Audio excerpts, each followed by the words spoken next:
Navigating negotiations, the art of making compromises. Hello, dear viewers. Today, we're diving into a crucial part of communication, especially when dealing with disagreements or different opinions. We'll explore what it means to make compromises, why it's important, and how you can effectively do it in various situations. Whether it's with friends, family, or in a professional setting, mastering this skill can lead to more harmonious and productive relationships. So, let's get started. What exactly does it mean to make compromises? At its core, compromising involves each party in a discussion or negotiation giving up something they want in order to reach an agreement that is acceptable to everyone. It's not about winning or losing but finding a middle ground where all parties feel heard and their needs are considered.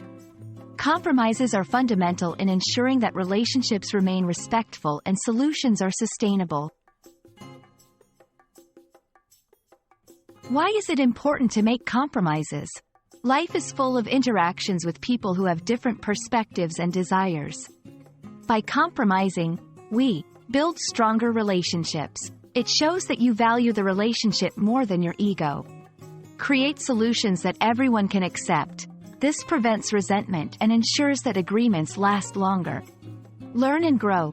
Compromising opens you up to new ideas and perspectives, enhancing personal growth and understanding. Making compromises doesn't mean you always have to give in or lose out. Here's how to do it effectively. 1. Understand the other person's perspective. Listen actively and empathetically. 2. Clearly express your own needs and concerns. Be honest but respectful.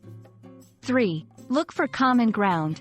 Identify areas where both parties' needs overlap. 4. Be willing to give and take. Recognize that you might not get everything you want, and that's okay. 5. Focus on the solution, not the problem. Keep the conversation positive and forward-moving. 6. Ensure everyone feels respected. The process is as important as the outcome. Compromising is an art that, when mastered, can lead to more fulfilling and less confrontational interactions in both your personal and professional life. It's not about giving up on your values or always saying yes, but about finding a harmonious balance that respects all parties involved. Remember, the goal is to make compromises, not sacrifices. We hope this video helps you navigate your interactions more smoothly and effectively. Thank you for watching, and see you in our next video.